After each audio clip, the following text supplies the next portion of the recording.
Bonjour chers auditeurs, soyez les bienvenus à l'Université virtuelle africaine de développement. Le module d'aujourd'hui portera sur les TIC. Pour cela, je vous propose le plan suivant. Mais avant de recommencer, permettez-moi de saluer mon cher ami et frère, docteur Hassan Adakal, qui s'est spécialisé sur la cardiologie et qui a passé toute sa carrière de recherche à travailler sur l'éthique. Ceci juste pour dire que la médecine vétérinaire mène à tout. Il s'est spécialisé sur l'éthique, je me suis spécialisé sur le paludisme, ce qui a très peu à voir avec notre formation initiale. Mais on a pris cette orientation grâce à la formation de base qui nous a permis cela. Donc le plan que je vous propose est le suivant. Tout naturellement, on va parler de la définition, de la systématique, de la morphologie générale d'éthique, du cycle biologique, de la bioécologie et enfin de la lutte contre l'éthique. Il faut dire que les tiques appartiennent à la classe des arachnides. Ce sont des ectoparasites qui sont hématophages obligatoires et portés temporairement sur les vertébrés. Ils sont aussi venimeux, ce qui explique deux fois des réactions allergiques qu'on observe à la suite de piqûres par les puces, par les tiques, autant pour moi. Ils vivent aux dépens des vertébrés et vous pouvez trouver des tiques sur les bovins, les ovins, les caprins, les chiens, les chats, le cheval, l'homme et même les lézards. Ici, nous avons la face dorsale d'un bovin qui est infesté par des tiques. Là, c'est un chien qui porte sur son cartilage concochien des tiques. Là, c'est sur le corps humain et nous avons un érythème migrant, très probablement la maladie de Lyme. Là, c'est un hérisson qui porte des tiques. Et là, c'est un lézard qui porte des tiques. Ceci pour dire que les tiques peuvent être retrouvées sur pratiquement tous les vertébrés, aussi bien les vertébrés à sang chaud que les vertébrés à sang froid. Il y a environ 900 espèces de tiques qui sont recensées dans le monde et elles appartiennent à trois familles différentes. Il y a la famille des Ixodidés ou tiques dures. Ils sont environ 700 espèces. Il y a la famille des Zergacidés ou tiques molles. Elles sont environ 200 espèces. Et puis il y a la famille des Nutalidés, dont l'unique espèce est Lutaliella namaka. Il faut dire aussi que l'éthique constitue une barrière au développement et à l'amélioration génétique animale. En effet, les tiques sont responsables de 63% de mortalité des animaux due à des tiques, mais aussi et surtout due à des maladies qu'elles transmettent. Autrement dit, les tiques peuvent transmettre beaucoup de maladies, parmi lesquelles on peut citer la babésiose chez le bovin, qu'on appelle la maladie tick fever, qui est caractérisée par une forte anémie, une hémoglobinurie, la pyroplasmose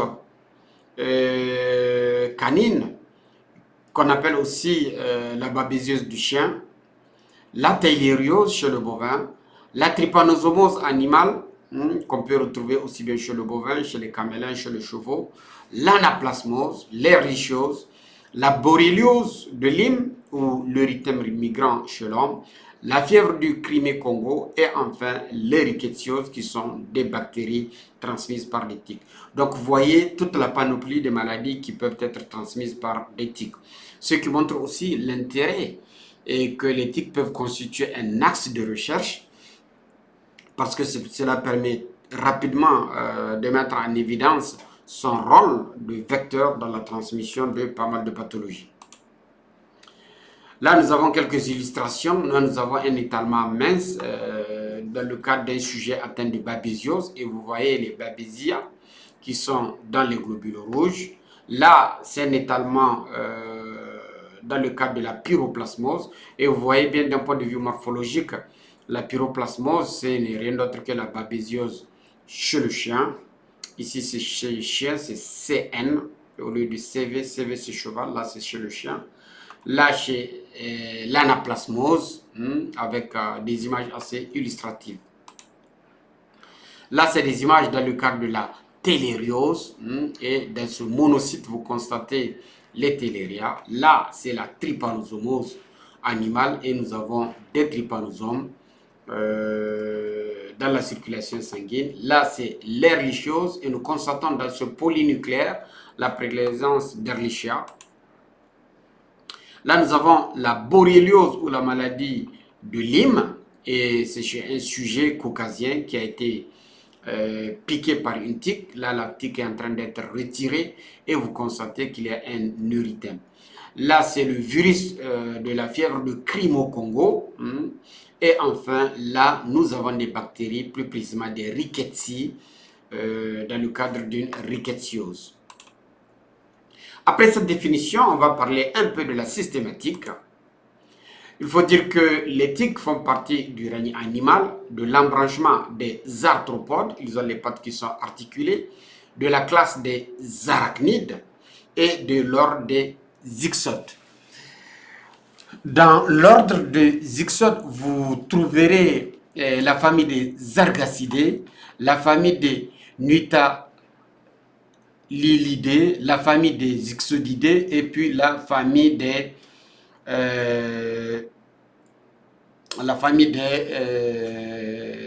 Argacidés. On estime qu'il y a environ 900 espèces de tiques à travers le monde qui sont classées en 3 grandes familles distinctes. La famille des Ixodidés, également connue sous le nom de tiques dures, où il y en a environ 700 espèces. Elles tirent leur nom de la présence d'une plaque dure appelée le scutum qui se trouve sur la face dorsale de ces tiques. La deuxième famille, c'est la famille des Argacidés ou tiques molles qui comprennent environ 200 espèces. Cette famille est caractérisée par l'absence de cette plaque dure dorsale appelée le scutum. Et enfin, il y a la famille des Nutalilidés qui forment une famille intermédiaire entre les deux précédentes, mais elle ne comporte qu'une seule espèce connue sous le nom de Nutalila namaka. Comme on dit, mieux vaut voir une seule fois que d'entendre plusieurs fois. Là, nous avons des exemples de tiques dures avec l'écusson dorsal. Là, nous avons des tiques molles avec l'absence de l'écusson dorsal. Et là, nous avons plutôt des tiques intermédiaires qui font partie de la famille des Nutalilidés. À présent, on va passer à la morphologie générale des tiques. Et ici, pour commencer, nous avons Hyaloma marginatum avec la caractéristique bien des pattes qui caractérise Hyaloma. Il faut dire qu'il y a une morphologie externe et une morphologie interne. Donc, dans un premier instant, on va commencer par la description de la morphologie externe et puis secondairement de la morphologie interne. Donc, la larve, la nymphe et l'adulte sont tous trois des stades qui présentent un corps d'aspect globuleux, piriforme, aplati dorso-ventralement lorsque la tique est à jeun, autant pour moi, et avec une forme beaucoup plus ovoïde lorsque il y a une réplétion, autrement dit après le repas sanguin. Donc, en ce qui concerne cette morphologie externe, il faut dire que la tique a deux grandes parties. Il y a le gnathosoma qui est en avant et puis il y a l'idiosoma qui est en arrière. Et comme on dit, mieux vaut voir une seule fois que d'entendre plusieurs fois. Là, nous avons le gnathosoma. Nous avons ici le gnathosoma et ici, nous avons l'idiosoma qui va de là et là. Et au niveau de l'idiosoma, il y a le scutum dorsal lorsqu'il s'agit d'une tique dure. Ça, c'est chez la femelle. Pour ce qui est du mâle, donc lui aussi, il est là. Il y a son gnathosoma et il y a son idiosoma. Donc ça, c'est la morphologie externe des tiques mâles et femelles. Qu'en est-il de la morphologie interne? En ce qui concerne la morphologie interne, tout naturellement, il y a l'appareil digestif qui permet de digérer le sang qui est aspiré ou qui est ingéré par la tique, ce qui fait que nous voyons depuis le rostre jusqu'à l'anus avec un intestin intermédiaire. Au niveau de cet appareil digestif, il y a des glandes annexes comme la glande salivaire qui débouche dans le tube digestif. La salive joue un rôle très particulier dans le cadre du repas sanguin et elle est aussi allergisante. En dehors de cela, il y a l'appareil reproducteur avec les ovaires. En dehors des ovaires, il y a le pore qu'on appelle le gonopore qui permet l'accouplement. Il y a le vagin et surtout, il y a le réceptacle séminal qui permet de conserver la sémence avant la fécondation des ovaires. Et là, c'est le derme avec un poil. Ça veut dire que c'est après une piqûre chez un sujet. J'ai bien voulu partager la clé d'identification des jarres. La clé est proposée par Moulinier en 2003. Je ne vais pas beaucoup m'appesantir, je la laisse à votre disposition. Cela permet, lorsque vous prenez des tiques, que vous puissiez, en suivant les différentes caractéristiques morphologiques, de savoir s'il s'agit d'ixode, d'emblyoma ou d'autres tiques. Parlons à présent du cycle biologique de la tique. Les différents stades du cycle évolutif du tique sont il y a l'œuf. L'œuf va éclore pour donner une larve. La larve donnera la nymphe et la nymphe donnera l'adulte. Il faut dire que la durée du cycle biologique d'une tique est très variable et cette variation est due, ou plutôt elle est fonction de l'espèce, mais aussi et surtout elle est fonction des conditions environnementales, en particulier la température et l'humidité.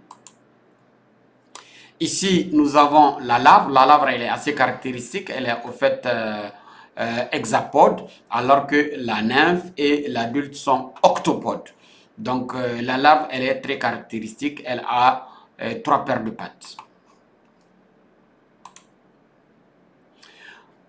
Parlons dans un premier instant des œufs chez les tiques.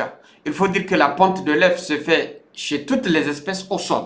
Donc, c'est dans le sol que la tique femelle pond ses œufs. L'accouplement a lieu sur l'hôte et ici nous avons 2 sujets qui sont en train de s'accoupler. Il y a le mâle et il y a la femelle. La femelle gorgée peut pondre soit sous une pierre, soit dans la litière, soit dans des crevasses. Dans tous les cas, l'accouplement se fait au sol. Et après une unique ponte, la femelle meurt le plus souvent par épuisement. Le nombre d'œufs pondus par la femelle est très variable selon l'espèce et c'est ainsi qu'on peut avoir des espèces qui peuvent pondre jusqu'à 1000 à 12 000 œufs. Le temps d'incubation, il est variable et il varie de 4 à 10 semaines. Donc après les œufs vont donner les larves. À la sortie de l'œuf, la larve, elle est gonflée et elle est molle. Il lui faudra quelques semaines pour durcir en perdant une certaine quantité d'eau. La larve, elle est reconnaissable par le fait qu'elle est hexapode et elle se met activement à la recherche d'un hôte. Sur l'hôte, la larve prend son repas sanguin qui va durer environ 4 à 6 jours et une fois que le repas sanguin est terminé, la larve tombe au sol puis elle va commencer son processus de métamorphose qui va conduire à la production de la nymphe. Pour ce qui est de la nymphe va effectuer un repas sanguin qui va durer 4 à 7 jours. La nymphe, elle est dotée de 4 paires de pattes, donc elle est octopode par opposition à la larve qui est hexapode. La nymphe se met en quête d'un second hôte après le premier que la larve a utilisé pour son repas sanguin. Donc, une fois qu'elle retrouve son hôte, elle va se fixer, elle va se nourrir, elle va tomber plus tard et muter en adulte. Et l'adulte sera soit de sexe mâle, soit de sexe femelle. Donc, la phase au sol qui suit le repas est beaucoup plus longue et peut durer 2 à 5 mois, par opposition à l'autre qui dure 2 à 6 jours. Ensuite, la nymphe va donner l'adulte. Et pour ce qui est de l'adulte, il faut dire qu'après une période de durcissement, l'adulte se met à la recherche d'un troisième hôte. Donc le repas sanguin est plus long chez les adultes. Il dépend de la température et de l'humidité. Au stade adulte, seule la femelle prend un vrai repas sanguin et ce repas sanguin est indispensable à la maturation de ses œufs. Par contre, les mâles, ils se nourrissent très peu ou pas du tout, très peu, particulièrement chez les amblyomydés et pas du tout chez les ixodidés. Et cela juste pour assurer la spermatogenèse. Le mâle meurt généralement après l'accouplement. Donc c'est pratiquement comme chez la menthe, après la menthe religieuse, après l'accouplement, le mâle meurt. Donc là, nous avons le cycle complet, le cycle biologique complet. Là, nous avons l'œuf, ensuite la larve, puis la nymphe, et puis la nymphe, elle va se différencier en adulte, et l'adulte peut être soit de sexe mâle, soit de sexe femelle. Il existe trois types de cycles en fonction du nombre d'êtres intervenants. C'est ainsi qu'il existe des cycles monoxènes où il y a un seul repas sanguin chez un hôte. Il y a des cycles dioxènes qui font intervenir deux hôtes pour le repas sanguin. Et il y a des cycles trioxènes où il y a trois hôtes ou trois repas sanguins sur trois hôtes différents. Donc voilà les différents types de cycles, les cycles trioxènes, les cycles dioxènes et les cycles monoxènes. Parlons à présent de la biologie, ou plutôt de la bioécologie. Pour ce qui est de l'habitat, il faut dire que les ixodidés sont des parasites cosmopolites. Autrement dit, vous pouvez les trouver dans tous les espaces géographiques possibles. Leur présence sur l'hôte n'est que temporaire et 90% de leur temps, ils vont les passer en vie libre. La vie libre des ixodidés est influencée par les conditions climatiques, mais aussi par la végétation et les interrelations qu'elles entretiennent avec les autres êtres vivants, qu'ils soient des animaux, qu'ils soient des parasites ou d'autres micro-organismes. Il faut savoir que les tiques peuvent être attaqués aussi par d'autres micro-organismes qu'ils vont transmettre ou qui peuvent même les tuer. Pour ce qui est de la nutrition, il faut dire qu'avant le repas, la tique se déplace sur l'hôte pendant plusieurs heures à la recherche d'un site de fixation. Et la tique a tendance à se fixer dans des zones où la peau est fine, où les veines sont assez accessibles et où la tique est protégée. C'est ainsi que vous la trouverez le plus souvent autour de l'anus, vous la trouverez dans le fond de l'oreille, vous pouvez les retrouver sur la face ventrale où la peau est très fine. Pour ce qui est de l'alimentation, la tique est hématophage, autrement dit, elle se nourrit de sang. Je vais dire un mot en ce qui concerne la lutte. Il faut dire qu'il y a plusieurs substances qui sont utilisées pour tuer les tiques. Donc, ce sont des acaricides et elles peuvent être utilisées sous plusieurs formes. Vous pouvez les trouver sous forme de spray. Je donne l'exemple du fipronil ou du fiprospray, qui est en spray. Il peut être sous forme injectable. Je donne l'exemple de l'ivermectine D ou l'Ivomec. Ils peuvent être sous forme de bain. Je donne l'exemple de l'amitrase. Ils peuvent être sous forme de pulvérisation. Je peux donner le néocipol qui est de la cypermétrine qui est pulvérisée pour débarrasser l'environnement des acariens. Ils peuvent être sous forme orale et je peux donner l'exemple de le Nexgard qui est de la mibénicine associée à un deuxième produit dont le nom m'échappe pas. Donc parmi ces acaricides, il y a les organophosphorés comme le chlorpyrifos, comme le préphénophos. Il y a les pyrétronoïdes comme la lambda-cyanotrine, la cypermétrine et il y a les avermectines telles que l'abamectine ou l'ivermectine. Donc voilà ce que j'ai bien voulu partager avec vous dans le cadre de ce module qui est relatif aux tiques et j'ose espérer qu'il vous sera très utile. Il pourrait aussi constituer un thème de recherche pour ceux qui sont intéressés. Je vous assure qu'il y a un Nigérien qui a passé toute sa carrière de recherche sur l'éthique. Il s'appelle le professeur Hassan Adakal, qui est actuellement au niveau de l'Organisation internationale des épizooties au Mali et qui peut jouer un rôle très important dans les encadrements. Donc pour ceux qui sont intéressés, n'hésitez pas, parce que c'est ça le but du cours, c'est de montrer les applications qu'on peut faire, mais aussi donner l'opportunité aux jeunes de trouver ceux qui peuvent les accompagner dans leur carrière. C'est ce, je vous remercie et à la prochaine fois.